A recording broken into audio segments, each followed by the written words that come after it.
Kelly Miners, baby. Picking back up, man, you was just talking about federal prison, and you said for one. What is that one? What was for one for you? The first thing that came to my mind was these people can't do me like this. I got to find a way out. And in my heart, I believed it. In my mind, I believed it. And one thing I tell my clients all the time: whatever your mind can conceive, your body can achieve. Okay, so once I had that mindset, like, man, I got to get the hell up out of here. Under any means necessary, I got to get out. I cannot allow these people to do me like this. That's when I started hitting the law library. You know, I sit there all day long. I learn as much as I can. Now, outside of that, I told myself, and this is where my life took some meaning to it. Okay, bro, what you gonna do when you come home? What's the plan then? So that's when I was like, well, okay, I'm here. Because obviously you couldn't go back to what you got there for, right? Okay. So I'm like, well, what you gonna do? Now mind you, I worked at the oil refinery for 10 years and was hustling, right? So I've always had a legitimate job. But outside of that, and I had a damn good job, but outside of that, I still was hustling, and the hustling part is what got me, right? Dude told on me, you know, that's how I ended up in federal prison. He put me in on his case. They wasn't even watching me, knew nothing about me, but he put me in on his case, and that's how I ended up getting to federal prison. Now, a clear case of some individual that couldn't stand the pain on his own mistake, and he had to involve others. In his mistake. Absolutely. You know, and a lot of that goes on in our community for whatever reason. So, but we ain't gonna travel down there. We're gonna let those people be where they are, and that self-accusing spirit would be enough for them, because it's a torment. That self-accusing spirit, knowing that they did somebody wrong. So go ahead. So I decided at that moment, okay, they offer college classes. I said, okay, well, I'm just gonna take a college class here, take a college class there. They offered trades. So I started taking every trade that they had. I got a degree while I was in prison. What was your degree in? Degree is in business. Gotcha. So I got a business degree while I was in prison. A lot of people have a bad habit of saying this, and it's crazy. Like, oh man, you got your degree in prison, bro.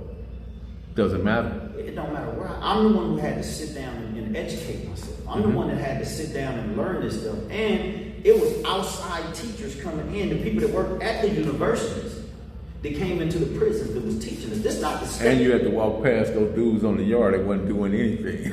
They watching to get TV. to the room. They want to watch Love and Hip Hop. While they watching Love and Hip Hop, I'm inside my cell taking notes, learning something to better myself. So I have an avenue to go. So I did everything imaginable. If they offered it, I took it. Period. And that was my way of, okay, if this don't work, that'll work. If that don't work, this will work. If that don't work, then this is gonna work, right? And in that process, I just happened to take a personal training class to get my cert in personal training. Again, just for self-knowledge. And I did so well on the test that they offered me to teach the class. So I started teaching the class on it. And with that, I wanted to do more than just learn that. So I took a couple of college courses in nutrition. So, okay, nutrition go hand in hand with this. So everything that had to do with building your body, I started to focus on, right? And now, mind you, I'm still doing my schoolwork, but this is part of my curriculum. So for me, you know, I didn't have a mindset that I'm going to come home and train. That wasn't my mindset. I never thought about it. It was just something I did for self-knowledge because I like to working out. I've worked out all my life. I played sports all my life. So I wanted to be just knowledgeable in that area for a better quality of life for me personally. And it had nothing to do with me wanting to come home and train people at all. You know, my whole goal was I'm going to find a way to make some money and live legally. Man planned, but God is the best of planners. So where you might have been getting the educational part, but God might have had intended that purpose for you, or intended that you to reach your potential in that regard. Absolutely. Absolutely. And that's how I look at it, because when I got out of prison, I went to the halfway house, and in the halfway house, again, not looking for a job. I really wasn't looking for a job at all. You know how it is, man. You go to a halfway house. I'm going different places, getting a little business card so I can get out the halfway house.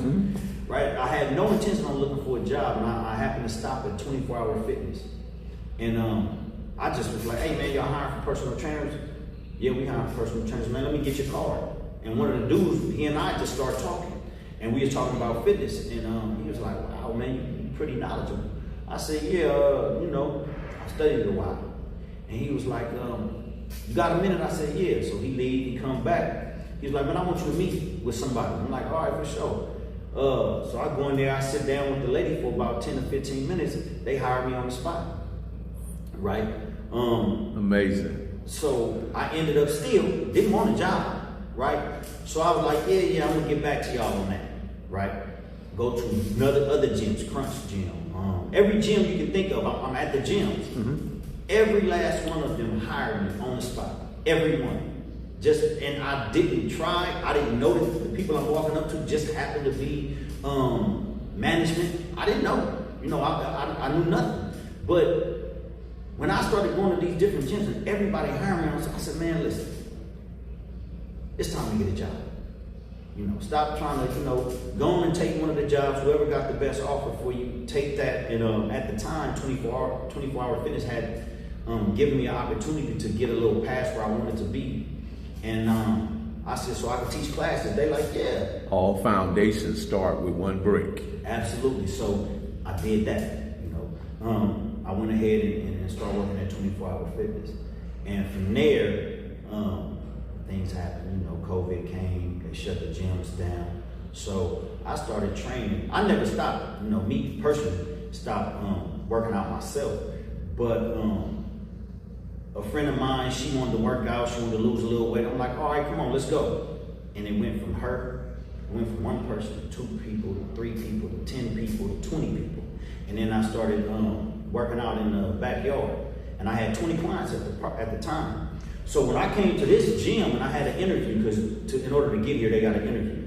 So when I sat down with the people and they interviewed me, I said, well, I have 20 clients already. I don't need your help when it comes to clients, because when you come through the door, their main focus is to help you get clients. So I kind of stopped and I'm like, I don't need your help getting clients. I have 20 of my own. I just need somewhere to really train find somewhere I can. Yeah, because your clientele had outgrew the backyard. It was bigger. You needed more space. It wasn't enough, right?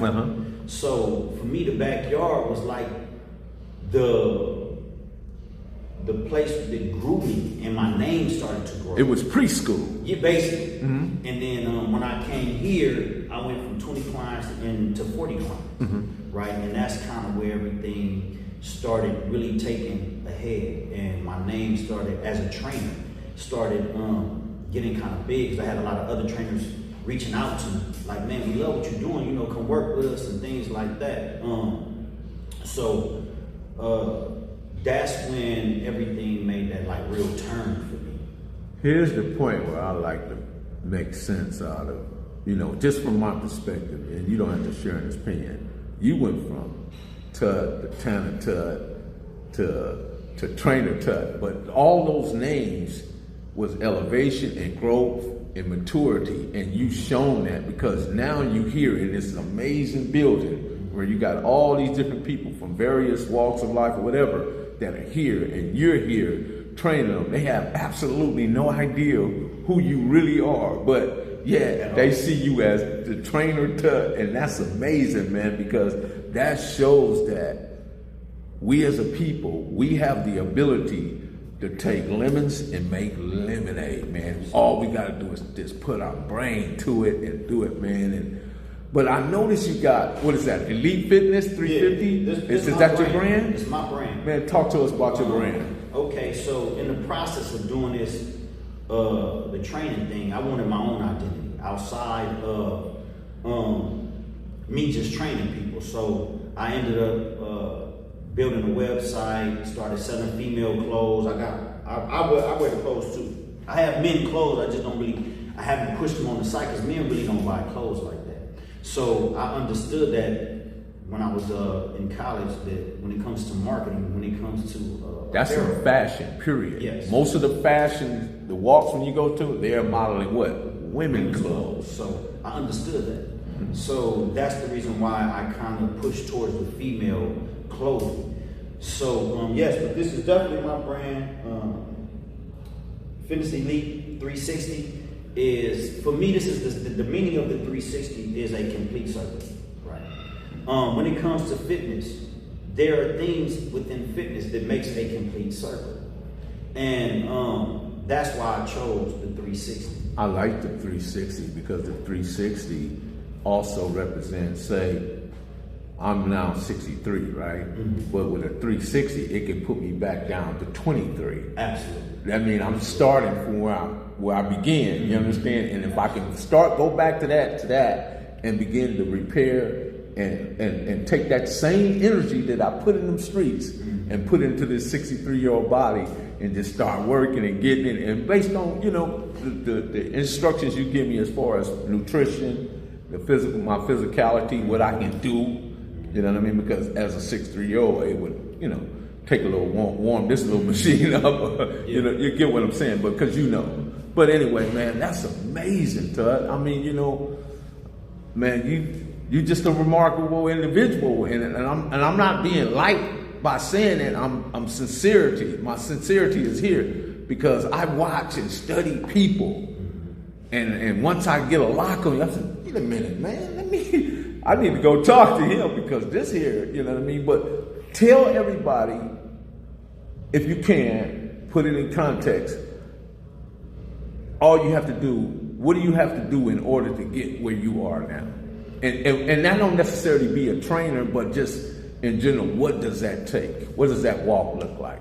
You gotta change your mindset. You gotta change your way of thinking, period, point blank. I tell people all the time, the day that my life changed is when I started to change my mindset. When I started to look at more than just where I'm from and our color or a black rag. When I stopped looking at more than that, and I started looking at being in prison, man, you gotta understand that. I mean, it's like us against every race. Right. You black, it's black against everybody. Right. So we stand alone. And when I started to see all these brothers, right, from different, because of the feds, we all mixed up. Dudes from the south, the east, the north, but especially us on the West Coast. When I started seeing how the Crips and the Bloods was one, and the Bay Area dudes merged in with us, and then you got the Northwest dudes merged in with us. I'm like, wow, man, it's crazy how we don't have a choice. So when I started seeing how, all this shit is a revolving door, man, and I started to think, like, where has it gotten me? Here. Yes. And that has to do with culture, conditioning.